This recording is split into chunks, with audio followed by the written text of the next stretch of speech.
This is TLV1.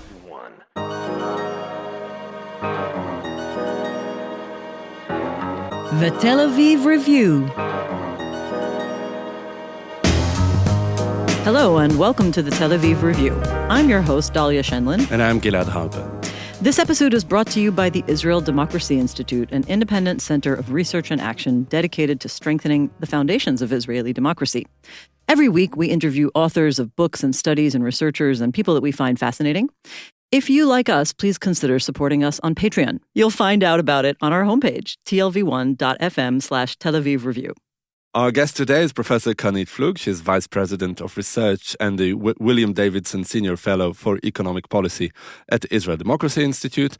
She's the former governor of the Bank of Israel and professor at the Department of Economics at the Hebrew University of Jerusalem. Earlier this month, Professor Flug served as the co-chair of the IDI's Eli Horowitz conference, where the most pressing issues relating to Israel's economy and society were discussed. Professor Karnit Flug, hello and welcome back to the Tel Aviv Review. Hello, good morning. So when coronavirus hit, it seemed like we were heading for an economic downturn that would rival the Great Depression. But according to the Bank of Israel and OECD estimates, the Israeli economy, in terms of GDP per capita, unemployment, growth, and other measurements, seems to be bouncing back. And within a few years, it will return more or less to the levels prior to the crisis. And it seems also that this crisis, if everything goes according to plan, will be even less devastating than the 2008-2009 downturn. So were the initial estimates an overreaction, or did I get anything wrong? Well, I think we're still in the middle of a very serious crisis. It's true that recently we've seen some upward revisions, both to the growth estimates of the global economy and also for the projections for the Israeli economy. But still, we're talking about a very deep recession. Globally, we're talking about, according to the most recent projections of the OECD, we're talking about a contraction of over 4% this year, and hopefully a rebound of about 4% next year. This is still just in comparison to the global financial crisis. The global economy contracted by only 0.1%. So we're still talking about a very deep recession. And that's true also for the Israeli economy. If we are on the path as described by the more optimistic scenario that was published by the Bank of Israel, it means that the economy will contract this year by about 5% and will rebound by about 6% next year. If we are on the less optimistic scenario where the corona is not contained, the pandemic is not contained, then we will have a somewhat more severe contraction this year, but a much slower recovery by next year. So I would say we're still talking about a very serious crisis, a very severe recession. However, it's true that the Israeli economy is doing somewhat better relative to other economies. I want to go deeply into the Israeli economy, but first, maybe we'll start with the global trends, because in the data that you've gathered from the IMF, the International Monetary Fund, and the World Economic Outlook, you found something I found particularly interesting, which is that the drop-off or the contraction of the economy around the world is not evenly distributed. And in fact, what I noticed was that the developed economies showed a steeper drop and lower projected recovery than the developing economies. In some cases, I think in the average, I noticed that the developing economies are projected to have more recovery than contraction. Why do we have that gap between developed and developing economies?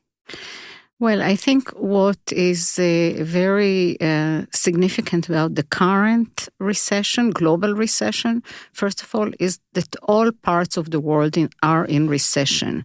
And that's in contrast again to the global financial crisis, where the developed economies contracted sharply, but the emerging markets and developing countries actually continued to grow. And that's why we only had the average contraction of point. Exactly. And this time around, actually, it's across the board.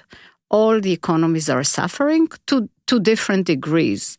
And actually, the area that is suffering the least is Southeast Asia and China, where they seem to have somehow better control of the pandemic, which allows them to actually get back into economic activity more than in the developed world.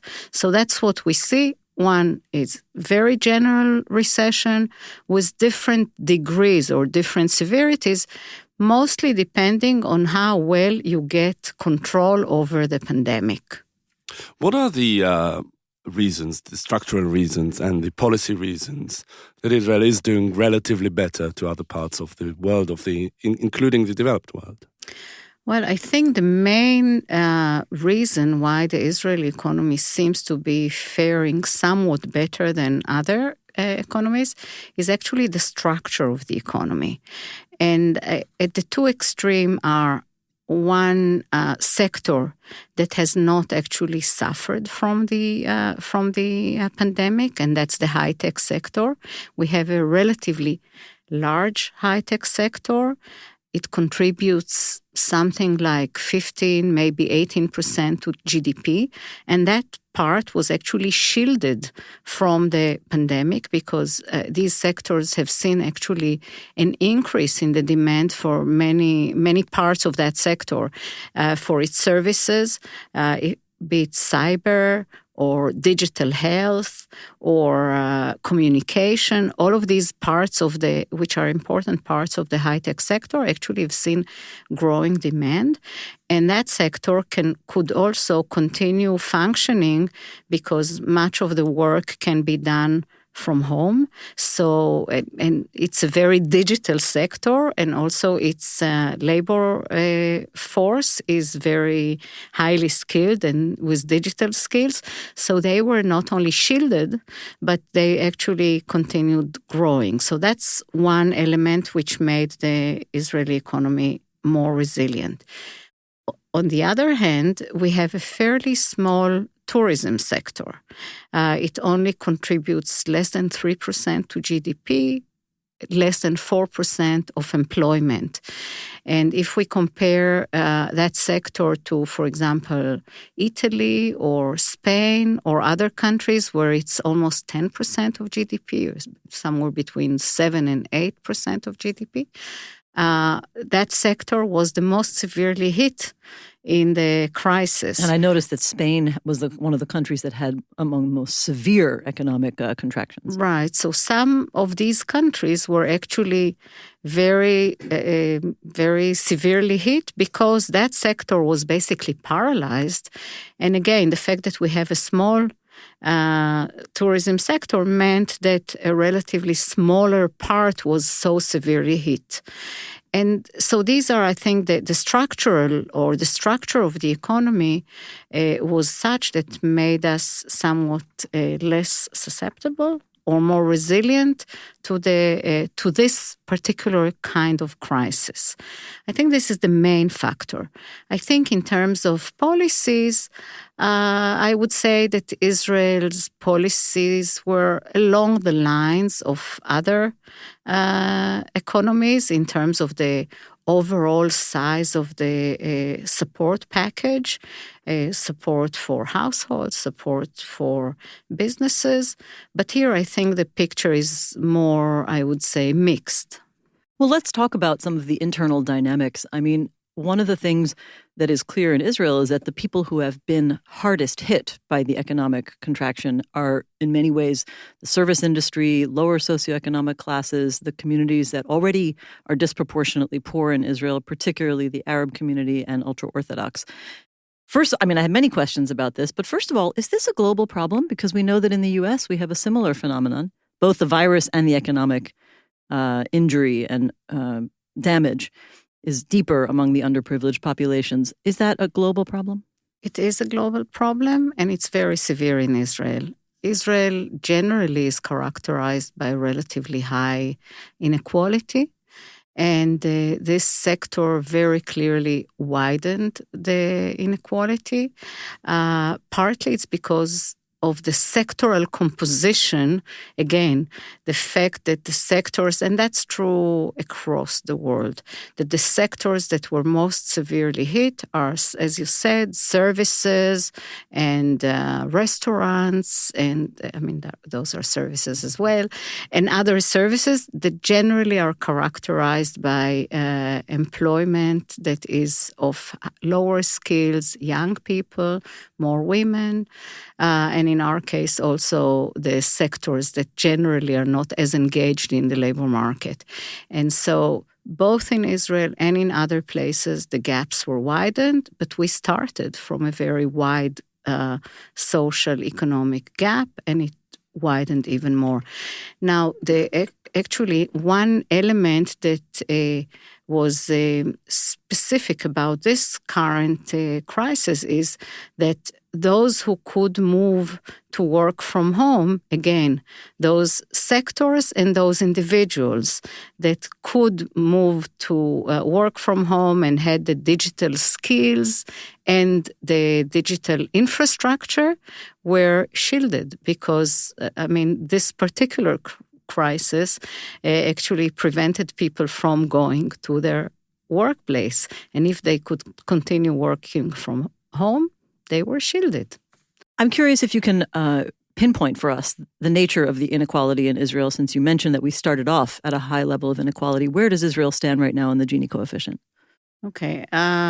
Israel has a relatively high inequality in the net disposable income. That means income after taxes and transfers. It was at the very end, at the highest level of inequality, but that has diminished over the last several years. And what helped it diminish was actually the increased engagement in the labor market of some of these groups that used to have very low participation rate and now participate more. Specifically ultra-Orthodox men and Arab women, right? That's true, although ultra-Orthodox men still have a very low participation. They increased it somewhat, but it's about now maybe 50% employment rate. It's still very low. And that's true also for Arab women. It increased, but relatively slowly. What did happen was that many people with relatively low skills, low number of years of schooling, actually increased their participation. It's a process that started around the beginning of the century, 2002, 2003, was actually pushed by the government that reduced transfers to people who are out of work and tried to incentivize people to get into work, also by reducing earned income tax credit, or what we call negative income tax. So there were some sticks and some carrots, and they were all actually with a strategy to increase the participation in the labor market. The result of that was a decline in the inequality in labor income. Actually, that's where the decline was most pronounced, and that started around the middle of the 2000s, which means around 2005-06. What we've seen is an increase in the entrance into the labor market of people from the lowest two deciles, and an increase in labor income, in the share of labor income of these people. So what we've seen is a decline in the economic inequality, and after some time also in the net disposable income. So who gets the credit for that? Is that a particular policy? Is that Netanyahu back when he was finance minister, and then as prime minister enacting what many consider a painful neoliberalism? What do you think? And of course, somebody who's been inside the system and influenced it yourself. Right. So I think the strategy was in some way very successful in the sense that it did incentivize people with relatively low skills to get into the labor market. But I think we've done only half the work, because the part that was still missing was to provide the skills that would allow these people to actually get employment with higher productivity and higher wages.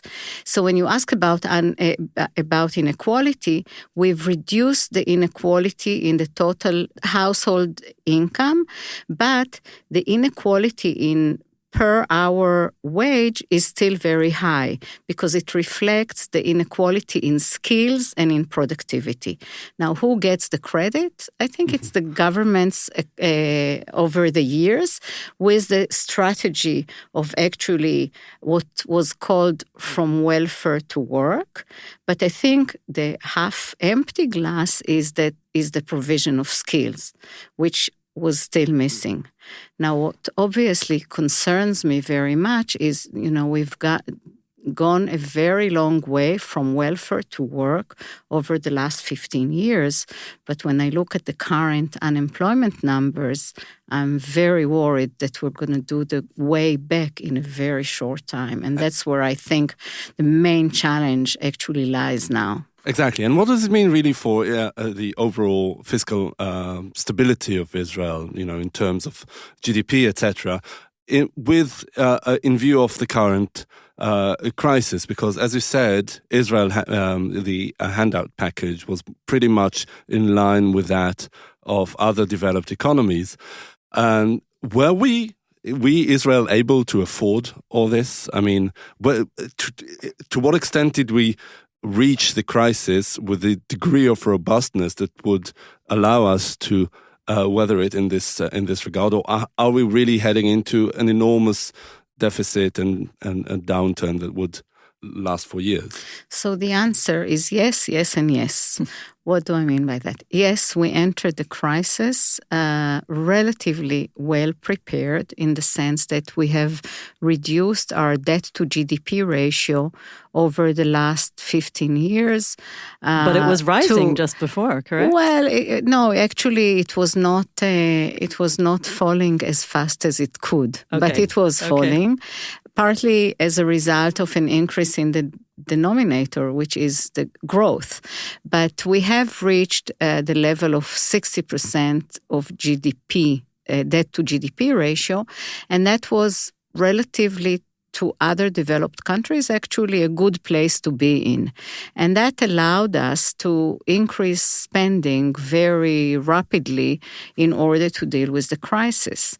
Add to that interest rates are very, very low, and that's true across the board. And I'm talking about the interest rate that the government is paying on the debt that it's incurring now.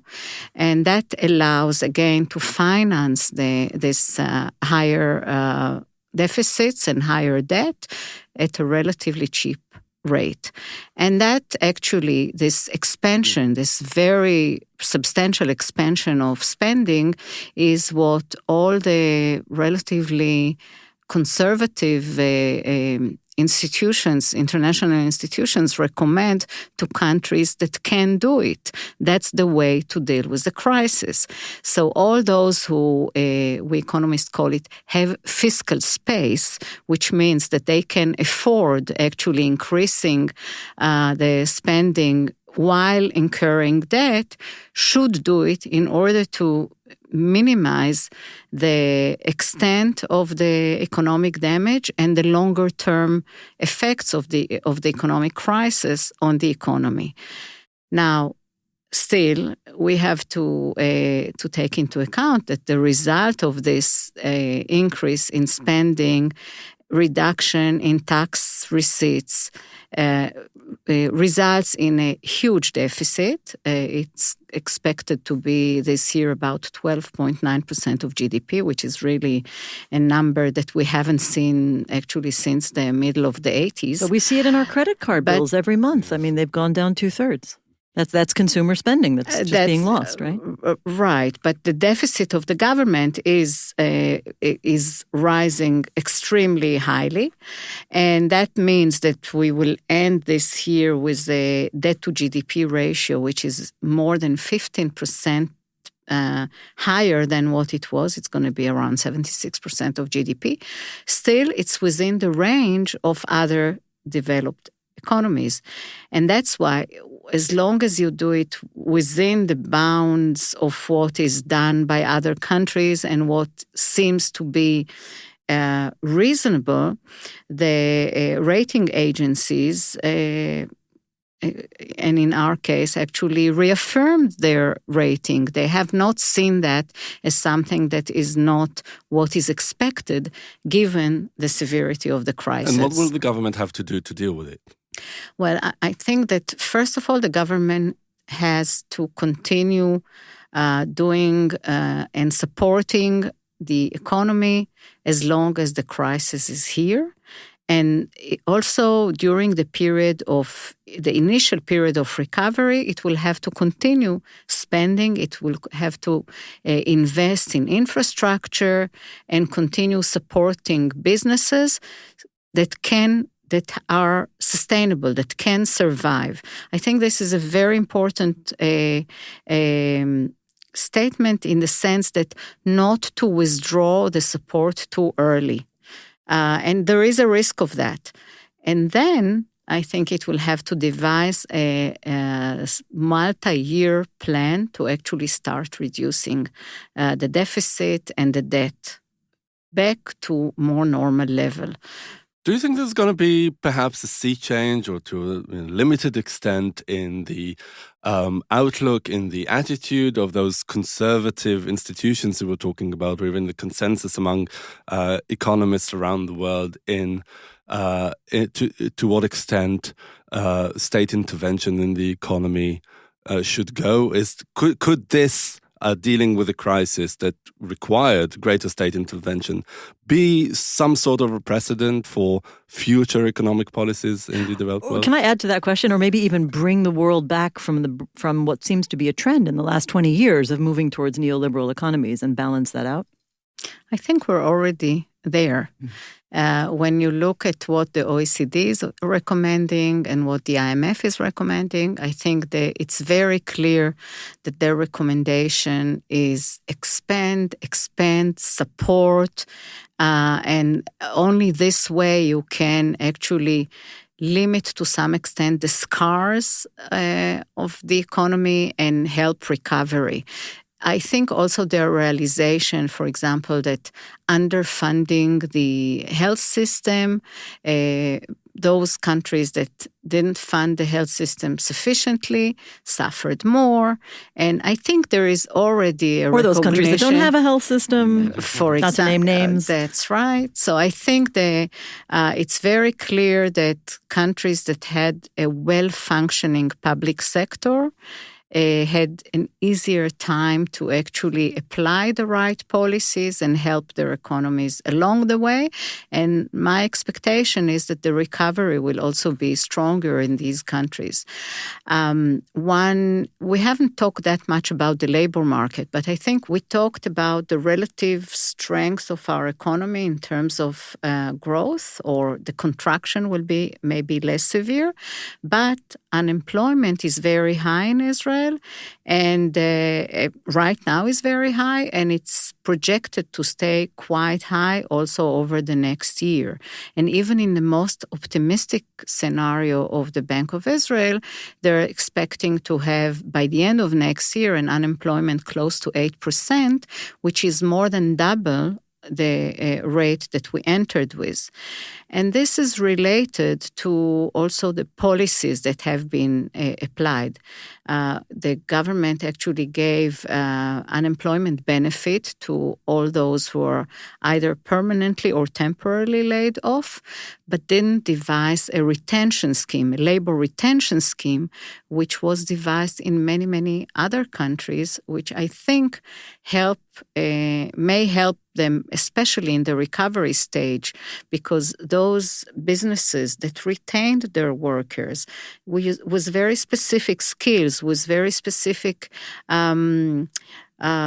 experience, they will have much easier time to recover than those businesses that actually ended up laying off their workers and will have to, if they survive, find new workers, provide them with the training, and it will take time to get the experience. So I think in that sense, our policy was not optimal. Retention scheme being government support for businesses not to lay off their Exactly. employees. Like the short-term work program in Germany that was, by the way, the scheme was there before the crisis, and then they activated it and expanded it and improved it during the crisis. And in fact, at our conference, we will have the Director General of the Ministry of Labor from Germany, and he will be actually talking about their strategy in the labor market. I'm talking about the Eli Horowitz conference. And do you mean that they had the plan in place in the event of a future pandemic, or that they were already implementing a plan like that? No, they had a plan in place for any crisis. In fact, they activated it also in 2008-9 during the global financial crisis, and now they activated it again and expanded it. So I wanted to ask you something. One of the encouraging pieces of data in the work that you've collected is the percentage of businesses who responded. I think it was survey research showing that they were at risk of closing in April versus the percentage who say they were at risk of closing in October. And the numbers in April are staggering. I mean, over 70% in some sectors. But they're much lower now. So could the government say theoretically, well, the results are in. We're doing so well because only 30% now say they're in danger of closing. Maybe that's the best policy for retaining employment. Well, I'm not sure what I read into this, the answer to this particular question in the survey, because there was no distinction between temporary closing and permanent closing. So I'm not sure exactly how to interpret that.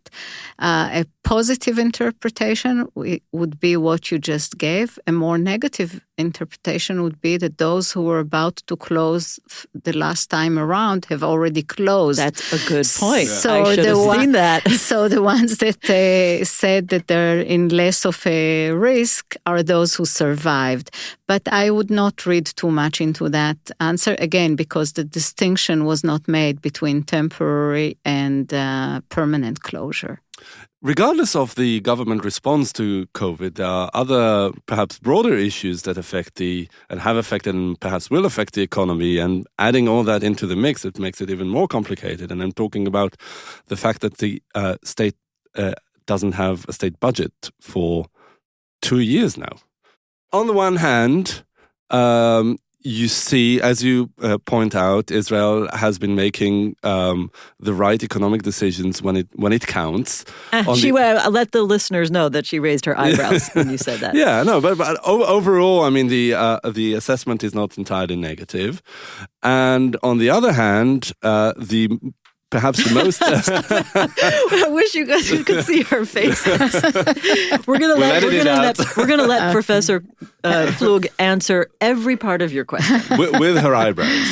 But on the other, the most basic element of fiscal planning, a state budget, has been absent, and as Dalia said, is likely to never be back again. To what extent is it really detrimental to Israel's future recovery and even growth, regardless of the crisis? Well, I think that the fact that we don't have a budget and we actually are using the budget sort of the last year, and now it's going to be the 2018 was the last one. Yeah. A continuous budget. I think it's very detrimental to the management of the economy. There are several reasons why. One is that it's a very contractionary budget, and what we need really is a budget that fits the needs of the economy at its current state. It's a budget that was defined, and the priorities within that budget were defined in 2018, and that's very outdated. So, one, it's contractionary. Two, it's a budget that doesn't have the priorities that are adequate for the current state of the economy. It's not designed to actually support the recovery of the economy. And it also means that we will not have the set of reforms that are supposed to accompany the budget in the so-called the arrangements law. So the budget arrangements law, that's the name of Israel's law in which they pass a budget. Right. So, and there were several very important reforms that were supposed to take place during or to take place as part of the passing the budget. Can you name one or two? Yeah, I can. For example, issues that have to do with the planning and substitutes for what we call TAMA 38. How should we explain that? Do you want to explain it? Well, it's actually a scheme that is supposed to support the strengthening of buildings against earthquakes. And that is a scheme that it was has been in use for many years. There are some debates about how useful it was, but the government was supposed to give a substitute to that. So that's one example. The decision about the metro in Tel Aviv has to take place. The multi-year plan for the army is also part of that plan. Raising the retirement age for women, long overdue, was supposed to take place in that context. And there are some others. Yeah. We don't want to get too into every political headline, but I do think there's an issue of principle here. Given what you just said about all these areas being affected, and given that we are in a very long-term economic crisis and recovery period, which do you think is better, passing a budget that's planned for 1 year or for 2 years, which of course is one of the main flashpoints of the current coalition crisis, but it is, I think, a broader economic issue in terms of the outlook for how you plan a national budget. How do you create stability? Yeah. Well, first of all, passing a budget for a week is certainly not optimal. And that's what we're talking about right now, passing a budget for 2020. Okay. I think that there are advantages and disadvantages for a 1 year or 2 years budget. I don't think it's the most important economic question. I think it's important to have a budget, at least for a year, which gives some horizon. The advantage of a longer horizon is that it provides some stability.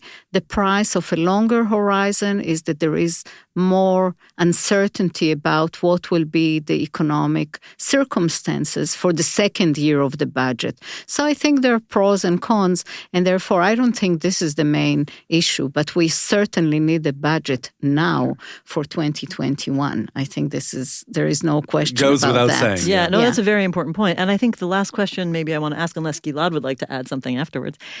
Do you see any fundamental economic distinction between the two largest parties in Israel today, or the two major sides of the political map? Not really. I think that the divides are not on the economic issues. I think, I believe that the two, or most parties believe, one is that right now the economy needs all the support that is needed. There are nuances on some of the issues, but not on the big picture. And I think there would probably be a consensus later on that you will need to re-establish this fiscal space that I talked about before, and therefore there will be need to put the economy and the fiscal planning on a sustainable path. There are probably some differences on how far you can go on the expenditure side and how far you can go on the revenue side, but I think these are not huge differences. All right, Professor Karnit Flug, Vice President of Research and the William Davidson Senior Fellow for Economic Policy at the Israel Democracy Institute, as well as the former governor of the Bank of Israel, and Professor of Economics at Hebrew University of Jerusalem. Thank you very much for joining us again today. Thank you very much. And many thanks to Itai Shalem, our producer, and once again to the Israel Democracy Institute for sponsoring this series. And now we've got a request. Most of you listen to us on the Apple Podcasts app, and we would like to ask you to please consider writing us a review of any kind. You too can support us by going to our website and subscribing onto our Patreon campaign. Check out our archive. It has more than 600 interviews. Like us on Facebook. Our page is called the Tel Aviv Review Podcast Ideas from Israel. Follow me and Dalia on Twitter, and do not forget to join us again for another edition of the Tel Aviv Review. And until then, from me and from Dalia, goodbye.